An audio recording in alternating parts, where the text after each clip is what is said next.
Hoy te embarcarás en un viaje a través de toda la historia del Antiguo Testamento. Este recorrido revelará las Escrituras en profundidad y te permitirá conocer la rica historia del pueblo de Dios. Si te quedas conmigo hasta el final, te aseguro que serás iluminado con la sabiduría de la palabra de Dios y comprenderás plenamente su plan redentor. Antes de que el tiempo comenzara, solo existía Dios. Su existencia es eterna, sin origen ni fin. Dios no fue creado. Él es el creador de todas las cosas. No pasó a existir. Él es el Padre de la eternidad. La eternidad misma es un atributo exclusivo de Dios. En el principio, Dios creó los cielos y la tierra. En un despliegue asombroso de poder y creatividad, Dios habló y el universo tomó forma. La luz se separó de la oscuridad, los mares y la tierra firme se establecieron, y la vida comenzó a llenar cada rincón del nuevo mundo. En 6 días, Dios creó todo lo que existe y vio que todo era bueno. En Génesis 1:1 se narra: en el principio creó Dios los cielos y la tierra. En el 6º día, Dios formó al primer hombre, Adán, del polvo de la tierra, y sopló en él aliento de vida, dándole no solo existencia, sino también un espíritu viviente capaz de relacionarse con su Creador. Para acompañarlo, Dios creó a Eva a partir de una costilla de Adán. Juntos vivieron en el jardín del Edén, un paraíso de abundancia y paz donde caminaban en perfecta comunión con su Creador. En Génesis 2:7 se narra: entonces Dios formó al hombre del polvo de la tierra y sopló en su nariz aliento de vida, y fue el hombre un ser viviente. Dios les dio una sola advertencia: no debían comer del árbol del conocimiento del bien y del mal. Trágicamente, la serpiente, astuta y engañosa, persuadió a Eva para que desobedeciera a Dios, y ella compartió el fruto prohibido con Adán. En ese momento, la inocencia se perdió, y el pecado entró en el mundo. La desobediencia de Adán y Eva tuvo consecuencias devastadoras. Se dieron cuenta de su desnudez y sintieron vergüenza por primera vez. Dios, en su justicia, los expulsó del jardín del Edén para que no comieran del árbol de la vida y vivieran para siempre en su estado caído. Sin embargo, incluso en este acto de juicio, Dios mostró misericordia, proveyéndoles ropa para cubrir su desnudez y prometiendo que un día enviaría a alguien para redimir a la humanidad. En Génesis 3:21 se narra: y Dios hizo al hombre y a su mujer túnicas de pieles, y los vistió. La expulsión del Edén marcó el comienzo de una vida de trabajo arduo y dolor para Adán y Eva, pero también el inicio del plan de redención de Dios para la humanidad. El pecado había entrado en el mundo, pero Dios ya tenía un plan para restaurar lo que se había perdido. Adán y Eva tuvieron 2 hijos, Caín y Abel. Abel era pastor de ovejas y Caín era labrador. Ambos ofrecieron sacrificios a Dios, pero Dios aceptó el sacrificio de Abel y rechazó el de Caín. Lleno de envidia y furia, Caín llevó a su hermano al campo y lo mató, cometiendo el primer asesinato registrado en la historia. En Génesis 4:8 se narra: y habló Caín a su hermano Abel, y aconteció que estando ellos en el campo, Caín se levantó contra su hermano Abel y lo mató. Después del asesinato de Abel y el destierro de Caín, Adán y Eva tuvieron otro hijo, Set. Su nombre significa compensación, ya que Eva consideró que Dios le había dado otro hijo en lugar de Abel.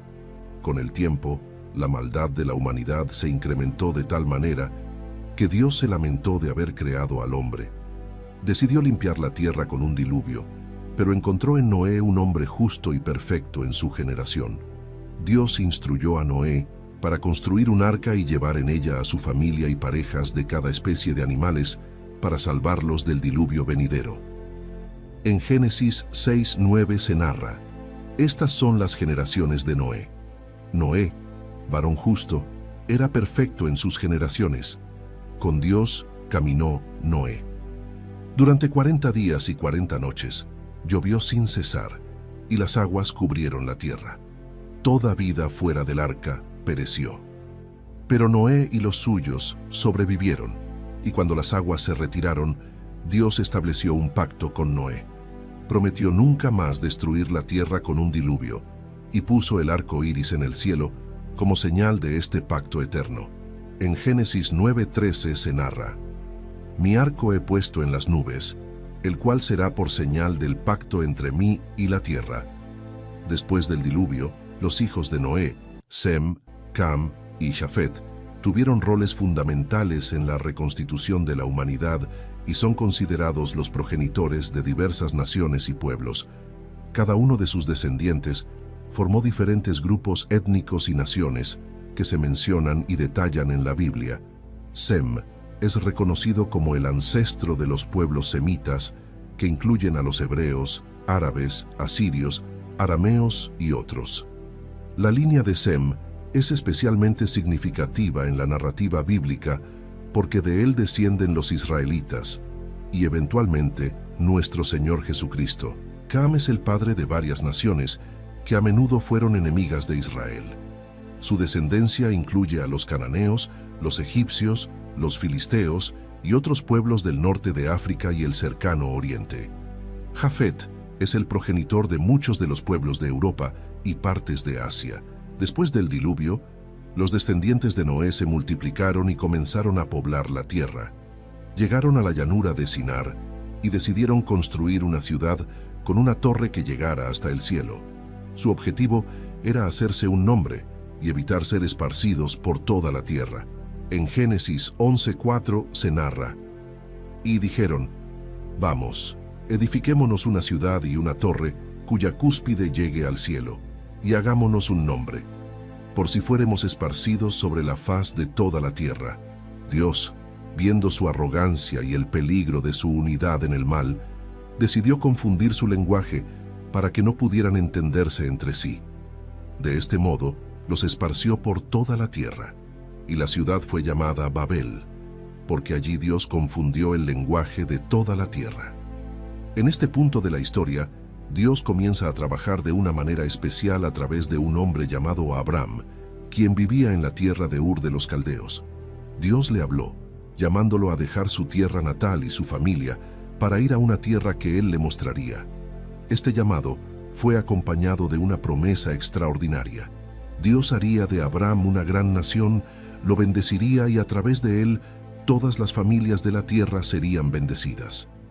En Génesis 12:1-2 se narra: Dios había dicho a Abram: Vete de tu tierra y de tu parentela, y de la casa de tu padre, a la tierra que te mostraré. Y haré de ti una nación grande, y te bendeciré, y engrandeceré tu nombre, y serás bendición. Abram, en obediencia a la voz de Dios, dejó su tierra y su parentela, y se dirigió a la tierra de Canaán. Este acto de fe fue monumental, ya que Abram no sabía exactamente a dónde iba, ni cómo se cumplirían las promesas de Dios. Su fe y obediencia fueron recompensadas con la promesa de que se convertiría en el padre de una gran nación. A lo largo de su vida, Dios reiteró y amplió sus promesas a Abram. Estas promesas incluían la posesión de la tierra de Canaán, una descendencia numerosa y la bendición a través de él para todas las naciones de la tierra. Dios cambió su nombre de Abram a Abraham, que significa padre de multitudes, y el de su esposa de Sarai a Sara. En Génesis 15:5-6 se narra: Y lo llevó fuera y le dijo: Mira ahora los cielos y cuenta las estrellas, si las puedes contar. Y le dijo: Así será tu descendencia. Y creyó a Dios, y le fue contado por justicia. Estas promesas fueron selladas con un pacto, y la señal de este pacto fue la circuncisión. Este pacto no solo confirmó las promesas de Dios a Abraham, sino que también estableció una relación especial y exclusiva entre Dios y los descendientes de Abraham. A pesar de las promesas de Dios, Sara, no podía concebir, y con el tiempo ofreció a su sierva egipcia, Agar, a Abram, para que tuviera un hijo con ella. Esta decisión fue una mezcla de desesperación y falta de fe en la promesa de Dios de darles un hijo. Agar concibió y dio a luz a Ismael. En Génesis 16:11-12 se narra: Además, le dijo el ángel de Dios: He aquí que has concebido y darás a luz un hijo, y llamarás su nombre Ismael, porque Dios ha oído tu aflicción, y él será hombre fiero, su mano será contra todos, y la mano de todos contra él, y delante de todos sus hermanos habitará. Ismael, cuyo nombre significa Dios oye, fue el primer hijo de Abraham. Sin embargo, Dios dejó claro que el hijo de la promesa sería a través de Sara, y no Agar. Y después de esto nacería Isaac, el hijo prometido, que nació cuando Abraham tenía 100 años y Sara 90. Su nacimiento fue un milagro, ya que Sara era estéril y ambos eran de avanzada edad. Este evento fue un testimonio del poder y la fidelidad de Dios para cumplir sus promesas. La vida de Abraham no estuvo exenta de pruebas. Una de las más grandes fue cuando Dios le pidió que sacrificara a su hijo Isaac, el hijo de la promesa.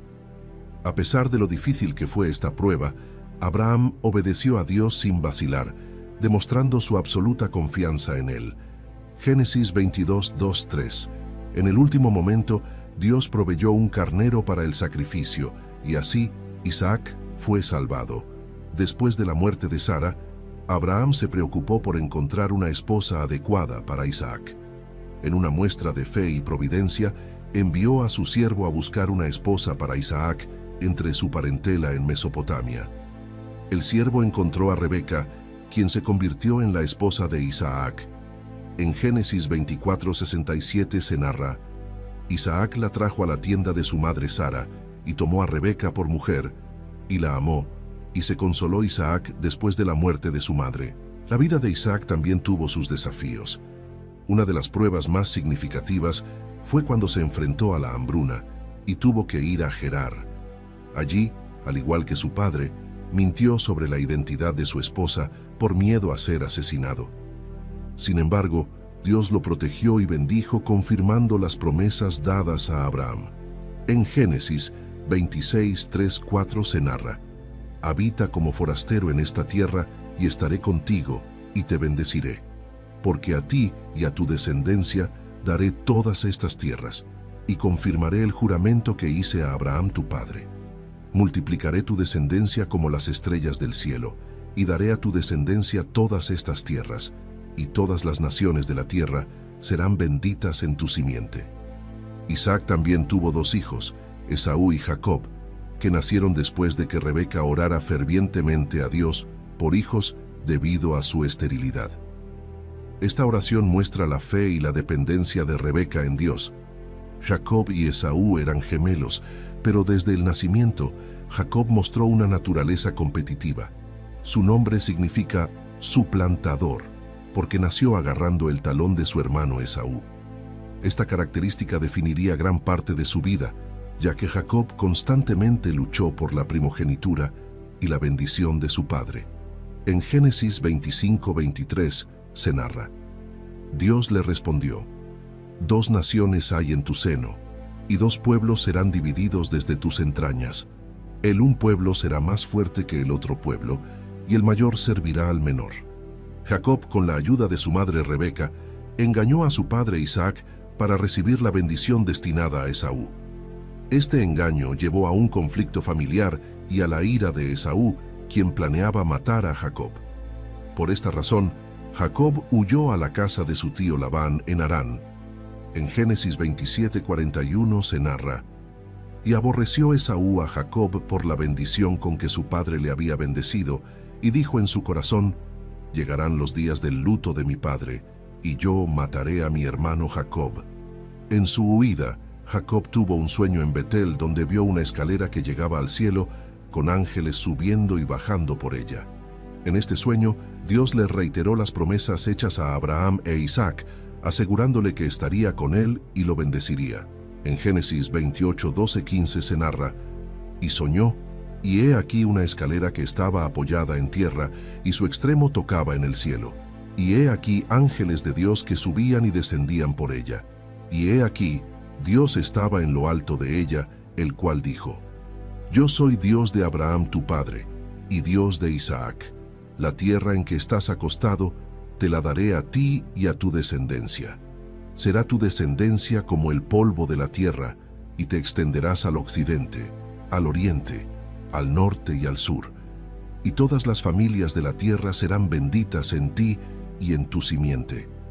He aquí, yo estoy contigo, y te guardaré por donde quiera que fueres, y volveré a traerte a esta tierra, porque no te dejaré hasta que haya hecho lo que te he dicho. En Harán, Jacob se enamoró de Raquel, la hija menor de Labán, y acordó trabajar 7 años para casarse con ella. Sin embargo, Labán lo engañó y le dio a Lea, la hermana mayor, como esposa. Jacob trabajó otros 7 años para casarse finalmente con Raquel. En Génesis 29:20 se narra: así sirvió Jacob por Raquel 7 años, y le parecieron como pocos días, porque la amaba. Jacob se casó con Lea y Raquel, las hijas de Labán, y tuvo 12 hijos, que se convertirían en las tribus de Israel. Después de muchos años al servicio de Labán, Jacob decidió regresar a Canaán. En el camino, temeroso de encontrarse con Esaú, envió regalos y oraciones para apaciguar la ira de su hermano.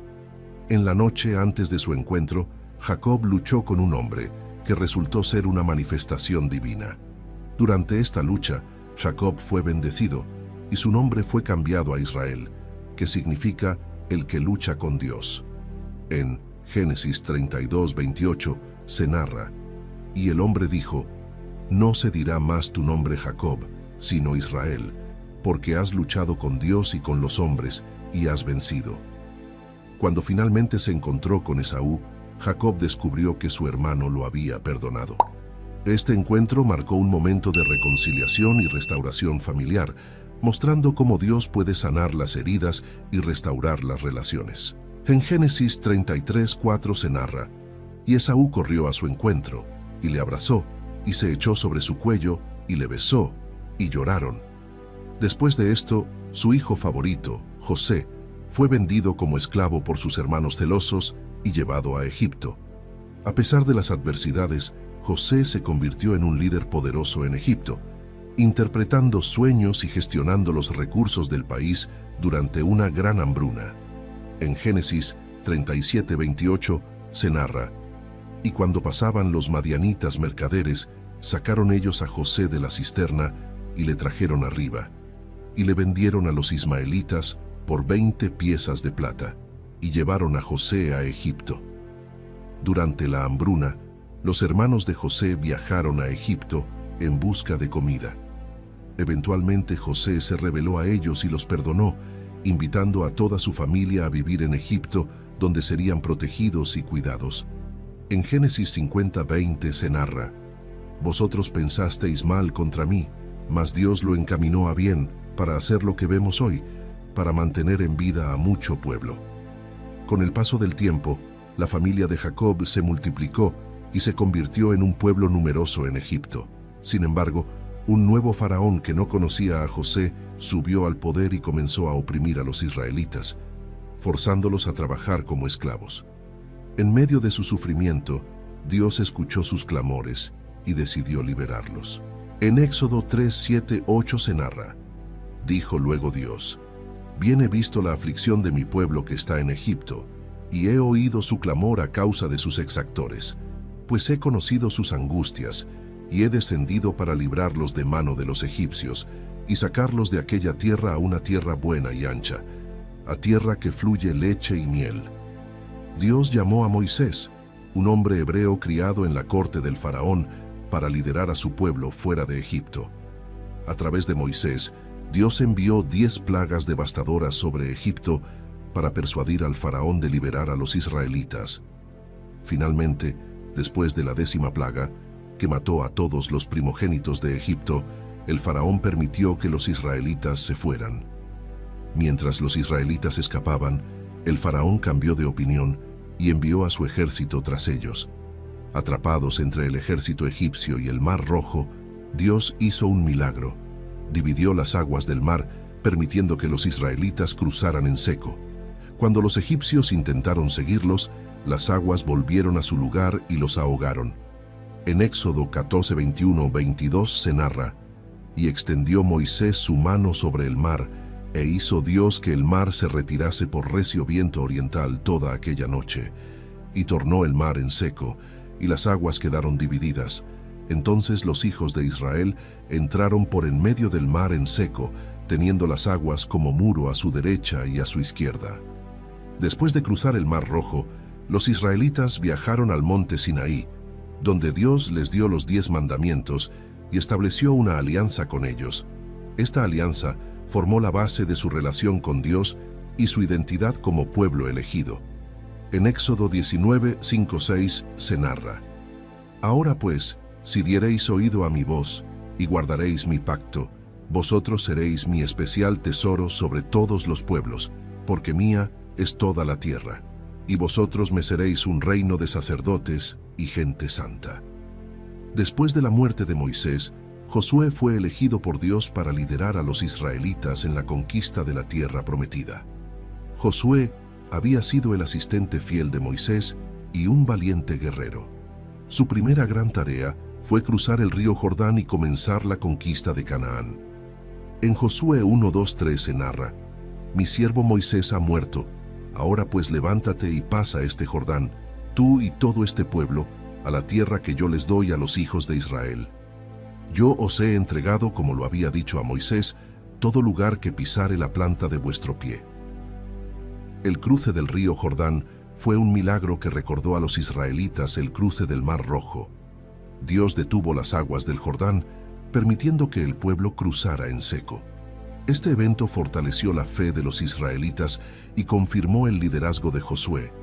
En Josué 3:17 se narra: Mas los sacerdotes que llevaban el arca del pacto de Dios estuvieron en seco, firmes en medio del Jordán, hasta que todo el pueblo hubo acabado de pasar el Jordán, y todo Israel pasó en seco. La primera gran ciudad que enfrentaron fue Jericó, una fortaleza imponente. Dios dio instrucciones específicas a Josué para la toma de la ciudad. Los israelitas marcharon alrededor de Jericó durante 7 días, y al 7º día, las murallas cayeron después de que los sacerdotes tocaran las trompetas y el pueblo gritara. La campaña de conquista continuó con la captura de otras ciudades importantes como Ai, Hebrón y Debir. Dios instruyó a los israelitas a destruir completamente a los habitantes de estas ciudades para evitar la influencia de sus prácticas idolátricas y pecaminosas. Después de varias victorias, Josué repartió la tierra entre las 12 tribus de Israel. Cada tribu recibió su herencia conforme a las instrucciones de Dios. La tierra se distribuyó mediante un sorteo, asegurando que cada tribu tuviera su porción, cumpliendo así las promesas de Dios a Abraham, Isaac y Jacob. Aunque los israelitas conquistaron gran parte de Canaán, no expulsaron completamente a todos los habitantes cananeos. Esta desobediencia parcial llevó a futuras dificultades, ya que los pueblos restantes continuaron influyendo negativamente en Israel, llevándolos a la idolatría y al pecado. Con la muerte de Josué y la generación que conquistó Canaán, comenzó un nuevo capítulo en la historia de Israel, el período de los jueces. Este fue un tiempo caracterizado por ciclos de apostasía, opresión, clamor a Dios y liberación. Después de la muerte de Josué, los israelitas rápidamente cayeron en la idolatría, adorando a los dioses de los pueblos vecinos. Esta infidelidad llevó a la opresión por parte de diversas naciones, que Dios permitió como castigo por su desobediencia. En Jueces 2, 11, 12 se narra: Y los hijos de Israel hicieron lo malo ante los ojos de Dios y sirvieron a los Baales. Dejaron a Dios, el Dios de sus padres, que los había sacado de la tierra de Egipto, y se fueron tras otros dioses, los dioses de los pueblos que estaban en sus alrededores, a los cuales adoraron, y provocaron a ira a Dios. En su angustia, los israelitas clamaban a Dios por liberación. En respuesta, Dios levantaba jueces, líderes carismáticos y militares que guiaban al pueblo a la victoria sobre sus opresores y restauraban la paz temporal. En Jueces 2:16 se narra: Y Dios levantó jueces que los librasen de mano de los que les despojaban. Unos de los jueces principales son Otoniel, el primer juez de Israel quien liberó al pueblo de la opresión de Cusán-Risataim, rey de Mesopotamia. Ehud, un juez zurdo que liberó a Israel de la opresión de Eglón, rey de Moab, con un audaz asesinato. Débora, la única juez mujer quien junto con Barak liberó a Israel de la opresión de Jabín, rey de Canaán. Gedeón, llamado por Dios para liberar a Israel de los madianitas. Con un pequeño ejército de 300 hombres, Gedeón derrotó al ejército de Madián mediante una estrategia divinamente inspirada. Jefté, hijo de una ramera que fue rechazado por su familia, pero más tarde fue llamado para liderar a Israel contra los amonitas. Sansón, conocido por su fuerza sobrenatural, Sansón luchó contra los filisteos, pero fue traicionado por Dalila. En su muerte, Sansón derribó el templo filisteo, matando a muchos de sus enemigos. La historia del establecimiento del reino de Israel es un capítulo fundamental en el Antiguo Testamento. Este período abarca desde el fin del tiempo de los jueces hasta la monarquía unida bajo los reyes Saúl, David y Salomón. A través de estos eventos, vemos cómo Dios dirige la transición de Israel de una confederación de tribus a una nación unida bajo un gobierno centralizado. Samuel fue el último de los jueces y un profeta significativo en la historia de Israel. Nació como respuesta a las oraciones de su madre Ana, quien lo dedicó al servicio de Dios desde su nacimiento.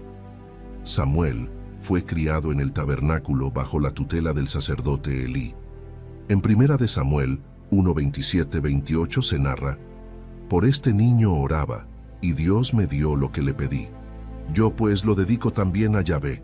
Todos los días que viva, será de Dios». Y adoró allí a Yahvé. Samuel se convirtió en un líder espiritual, militar y judicial de Israel. Su integridad y devoción a Dios le ganaron el respeto del pueblo. Sin embargo, los israelitas comenzaron a demandar un rey para que los gobernara como las demás naciones, lo que marcó el fin del periodo de los jueces. En 1 de Samuel 8:4-5 se narra: «Entonces todos los ancianos de Israel se juntaron y vinieron a Ramá para ver a Samuel, y le dijeron: He aquí tú has envejecido, y tus hijos no andan en tus caminos. Por tanto, constitúyenos ahora un rey que nos juzgue, como tienen todas las naciones». Dios accedió a la petición del pueblo, aunque les advirtió a través de Samuel sobre las implicaciones y los desafíos de tener un rey. A pesar de las advertencias, el pueblo insistió, y Dios instruyó a Samuel para que ungiera a Saúl como el primer rey de Israel. En 1 de Samuel 8:19-22 se narra: «Pero el pueblo no quiso oír la voz de Samuel y dijo: No, sino que habrá rey sobre nosotros, y nosotros seremos también como todas las naciones, y nuestro rey nos gobernará, y saldrá delante de nosotros, y hará nuestras guerras». Y oyó Samuel todas las palabras del pueblo, y las refirió en oídos de Dios. Y Dios dijo a Samuel: «Oye su voz, y pon rey sobre ellos». Entonces dijo Samuel a los varones de Israel: «Idos cada uno a vuestra ciudad». Saúl, de la tribu de Benjamín, fue elegido por Dios y ungido por Samuel como el primer rey de Israel. Al principio, Saúl demostró ser un líder valiente y capaz, ganándose la confianza y el apoyo del pueblo. En 1 de Samuel 10:1 se narra: «Tomando entonces Samuel una redoma de aceite, la derramó sobre su cabeza, y lo besó y dijo: ¿No te ha ungido el Señor por príncipe sobre su pueblo Israel?». Saúl comenzó su reinado con éxito, liderando a Israel en varias victorias militares contra sus enemigos, incluyendo a los amonitas y los filisteos.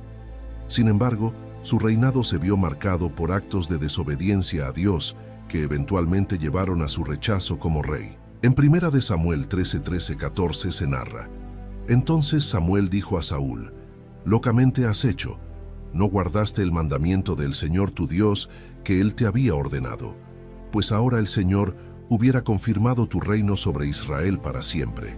Mas ahora tu reino no será duradero. El Señor se ha buscado un varón conforme a su corazón, al cual Dios ha designado para que sea príncipe sobre su pueblo, por cuanto tú no has guardado lo que Yahvé te mandó».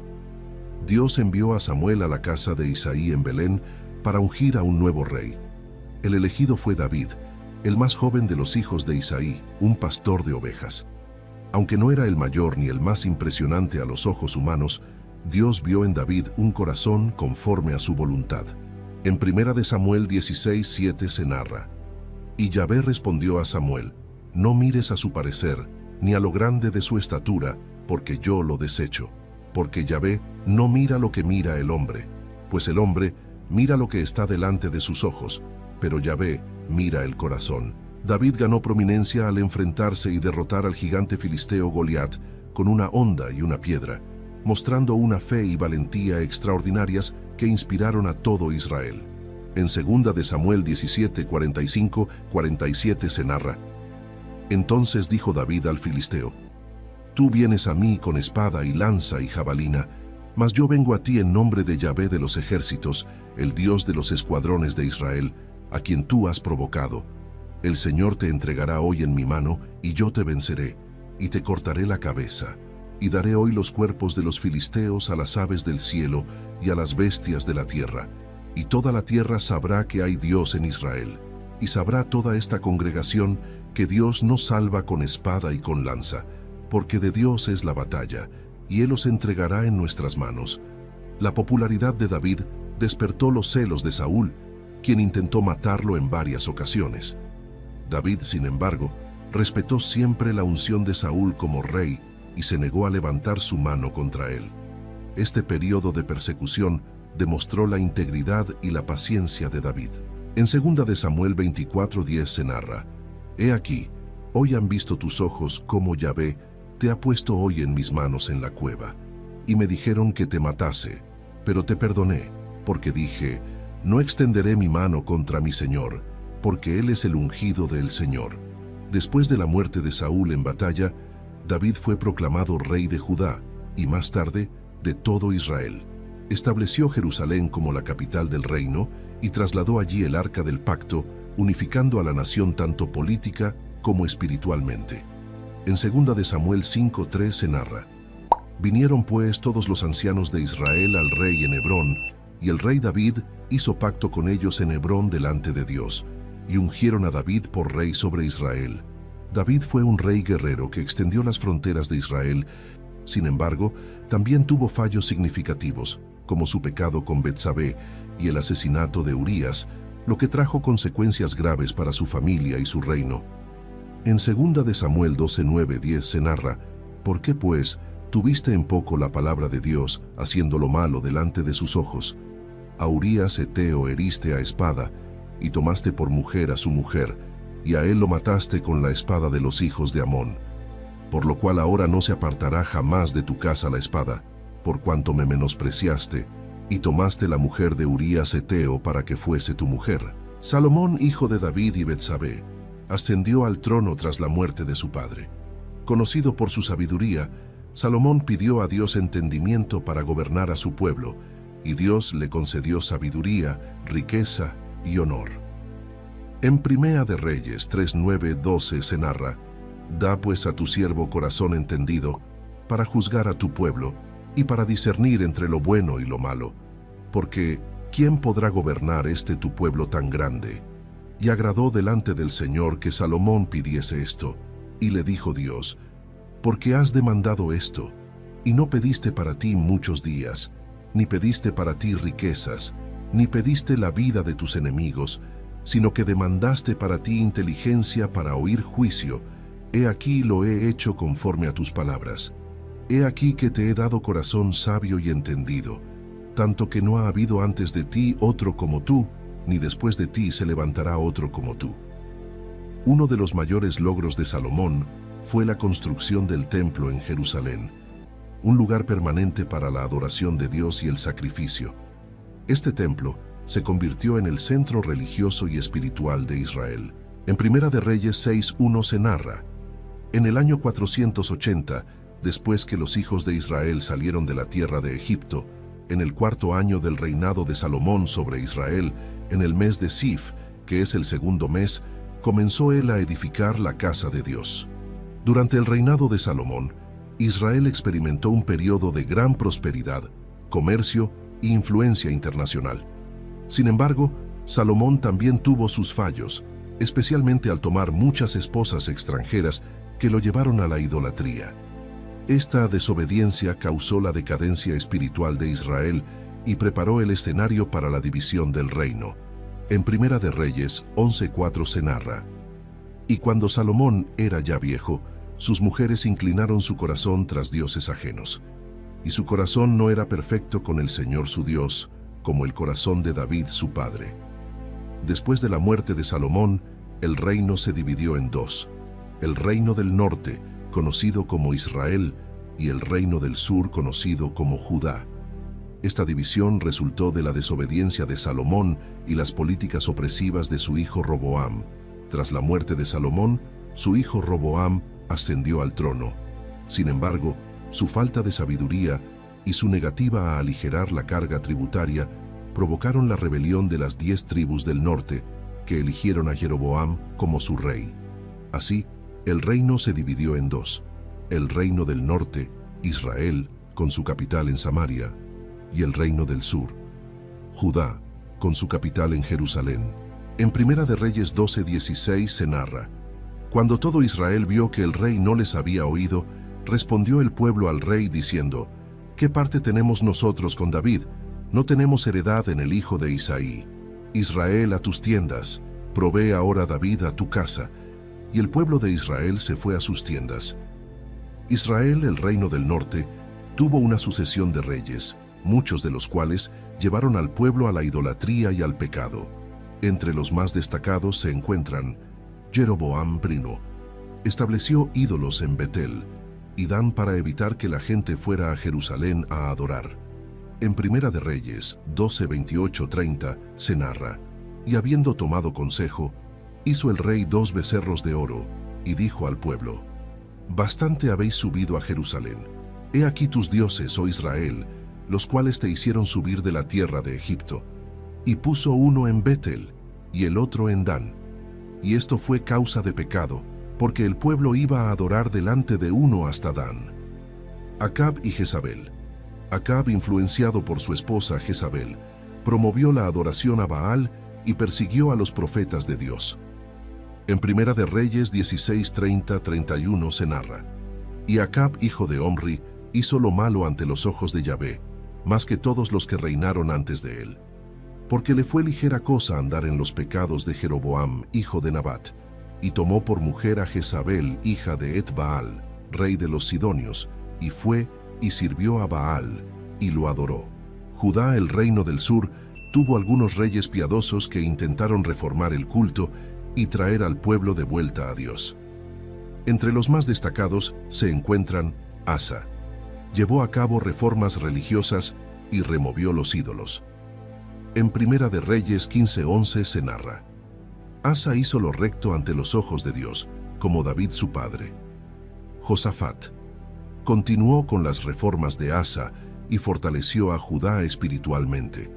En Segunda de Crónicas 17:3-4 se narra: y Dios estuvo con Josafat, porque anduvo en los primeros caminos de David su padre, y no buscó a los Baales, sino que buscó al Dios de su padre, y anduvo en sus mandamientos, y no según las obras de Israel. Josías redescubrió el libro de la ley y llevó a cabo una reforma radical. En Segunda de Reyes 23:25 se narra: no hubo otro rey antes de él que se convirtiese a el Señor de todo su corazón, de toda su alma y de todas sus fuerzas, conforme a toda la ley de Moisés, ni después de él nació otro igual. Durante este tiempo, Dios levantó profetas para advertir, exhortar y consolar a su pueblo.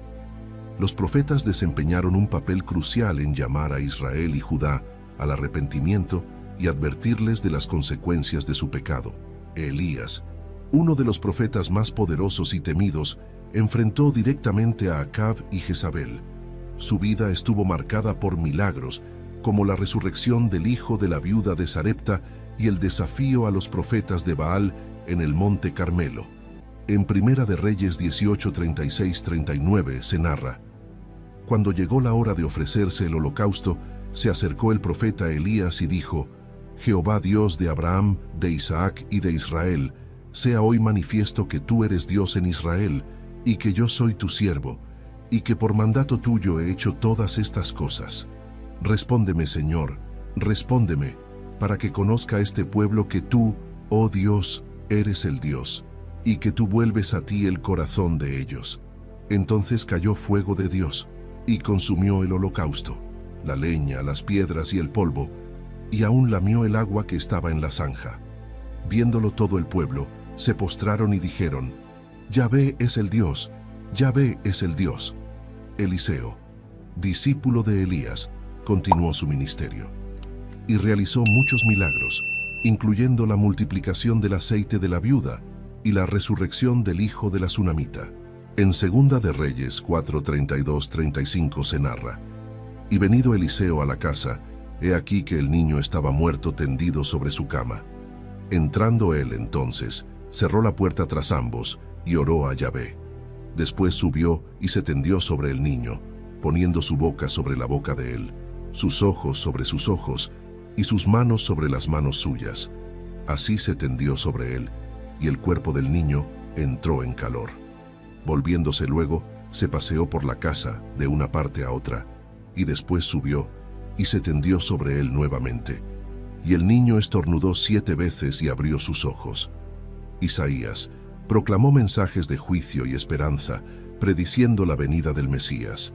En Isaías 9 se narra: Porque un niño nos es nacido, hijo nos es dado, y el principado sobre su hombro. Y se llamará su nombre Admirable, Consejero, Dios fuerte, Padre eterno, Príncipe de paz.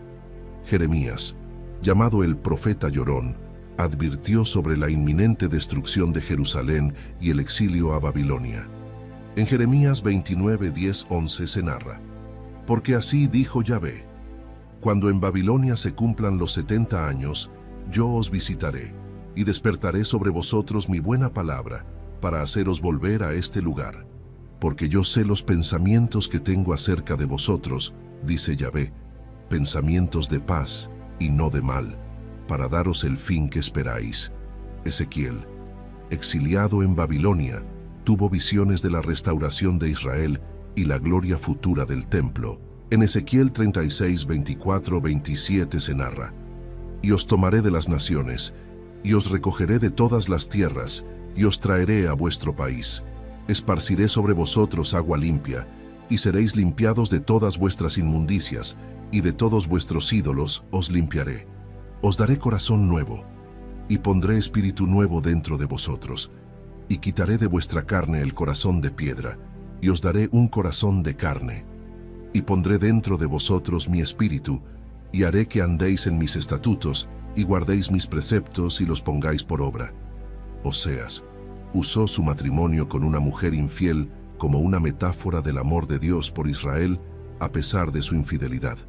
En Oseas 3:1 se narra: Me dijo otra vez Yahvé: Ve, ama a una mujer amada de su compañero, aunque adúltera, como el amor de Yahvé para con los hijos de Israel, los cuales miran a dioses ajenos y aman tortas de pasas. Amós condenó la injusticia social y la hipocresía religiosa de Israel. En Amós 5:24 se narra: Pero corra el juicio como las aguas y la justicia como impetuoso arroyo. Miqueas predijo la caída de Samaria y Jerusalén y también profetizó sobre el nacimiento del Mesías en Belén. En Miqueas 5:2 se narra: Pero tú, Belén Efrata, pequeña para estar entre las familias de Judá, de ti me saldrá el que será Señor en Israel, y sus salidas son desde el principio, desde los días de la eternidad. A pesar de las advertencias de los profetas, tanto Israel como Judá continuaron en su camino de idolatría y desobediencia. Finalmente, Dios permitió que las naciones enemigas conquistaran a su pueblo como juicio por su pecado. El reino del norte, Israel, fue conquistado por Asiria en 722 a.C. y sus habitantes fueron llevados al exilio. En Segunda de Reyes 17:6 se narra: En el año 9 de Oseas, el rey de Asiria tomó Samaria y llevó a Israel cautivo a Asiria y los puso en Jalá y en Abor junto al río Gozán y en las ciudades de los medos. Judá, el reino del sur, sobrevivió por más tiempo, pero finalmente también cayó debido a su pecado.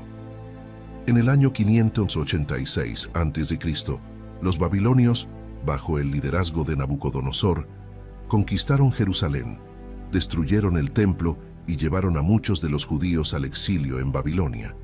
En Segunda de Reyes 25:8-9 se narra: En el mes quinto, a los 7 días del mes, que era el año 19 del rey Nabucodonosor, rey de Babilonia, vino a Jerusalén Nabuzaradán, capitán de la guardia, siervo del rey de Babilonia, y quemó la casa de Yahvé, y la casa del rey, y todas las casas de Jerusalén, y todas las casas de los grandes quemó a fuego. Durante el exilio en Babilonia, los judíos enfrentaron la tarea de mantener su identidad y fe en un entorno pagano. Profetas como Ezequiel y Daniel jugaron un papel crucial en mantener viva la esperanza y la fe del pueblo. En Jeremías 29, 10, 11 se narra: porque así dijo Yahvé, cuando en Babilonia se cumplan los 70 años, yo os visitaré y despertaré sobre vosotros mi buena palabra, para haceros volver a este lugar. Porque yo sé los pensamientos que tengo acerca de vosotros, dice Jehová, pensamientos de paz y no de mal, para daros el fin que esperáis. Después de 70 años en el exilio, Dios movió el corazón de Ciro, rey de Persia, para permitir que los judíos regresaran a su tierra y reconstruyeran el templo. Este decreto marcó el inicio del retorno y la restauración de Jerusalén. En Esdras 1:1-3 se narra: en el primer año de Ciro, rey de Persia, para que se cumpliese la palabra de Yahvé por boca de Jeremías, despertó Yahvé el espíritu de Ciro, rey de Persia, el cual hizo pasar pregón por todo su reino, y también por escrito, diciendo: así dice Ciro, rey de Persia, Yahvé, el Dios de los cielos, me ha dado todos los reinos de la tierra, y me ha mandado que le edifique casa en Jerusalén, que está en Judá. Quien haya entre vosotros de todo su pueblo, sea Dios con él, y suba a Jerusalén, que está en Judá, y edifique la casa a Yahvé, Dios de Israel, él es el Dios, la cual está en Jerusalén. Bajo el liderazgo de Zorobabel y Jesúa, el sumo sacerdote, los primeros exiliados que regresaron comenzaron a reconstruir el templo. Aunque enfrentaron oposición y dificultades, perseveraron y finalmente completaron la obra en el año 516 a.C. En Esdras 6, 14, 15 se narra: y los ancianos de los judíos edificaban y prosperaban, conforme a la profecía del profeta Ageo y de Zacarías, hijo de Iddo.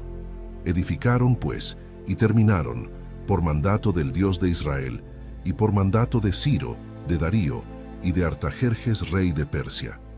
Y esta casa fue terminada el tercer día del mes de Adar, que era el 6º año del reinado del rey Darío. Con la reconstrucción del templo, los judíos también renovaron su compromiso con Dios y su pacto. Bajo el liderazgo de Esdras, hubo una renovación espiritual y un retorno a la observancia de la ley de Dios. En Esdras 7:10 se narra: porque Esdras había preparado su corazón para inquirir la ley de Dios y para cumplirla, y para enseñar en Israel sus estatutos y decretos. Más tarde, Nehemías, un judío que servía como copero del rey Artajerjes de Persia, recibió permiso para regresar a Jerusalén y reconstruir las murallas de la ciudad. Esta tarea no solo restauró la seguridad de Jerusalén, sino que también renovó la identidad nacional y espiritual del pueblo. En Nehemías 2:17 se narra: les dije pues, vosotros veis el mal en que estamos, que Jerusalén está desierta, y sus puertas consumidas por el fuego. Venid, y edifiquemos el muro de Jerusalén, y no estemos más en oprobio.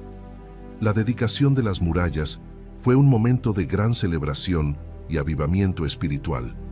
Nehemías y Esdras dirigieron al pueblo en una renovación del pacto con Dios, comprometiéndose a seguir sus leyes y vivir en santidad.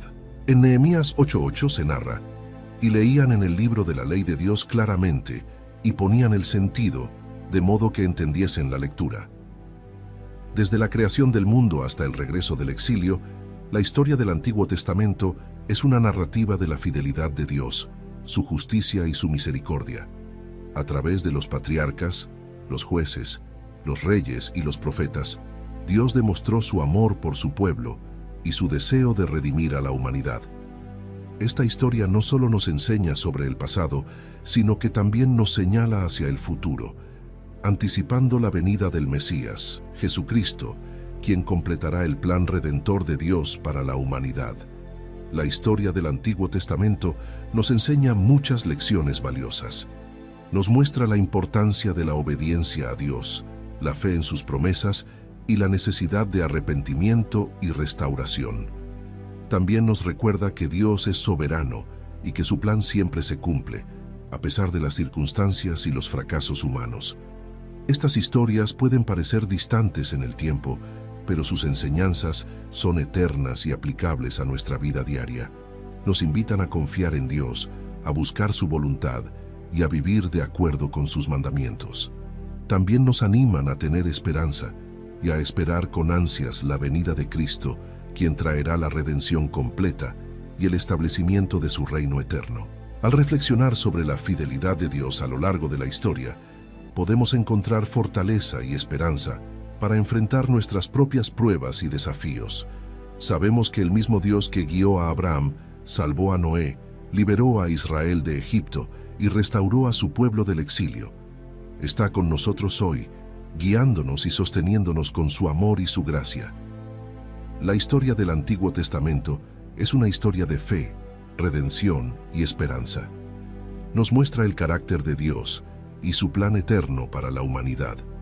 Al estudiar estas historias, somos llamados a vivir en obediencia, a confiar en las promesas de Dios y a esperar con ansias la venida de nuestro Salvador, Jesucristo.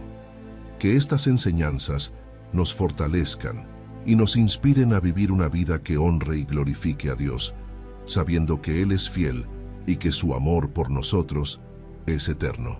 Ahora te invitamos a unirte a esta comunidad de fe y espiritualidad, donde juntos podemos explorar las profundidades de las Escrituras y encontrar guía y consuelo en las historias de aquellos que nos han precedido.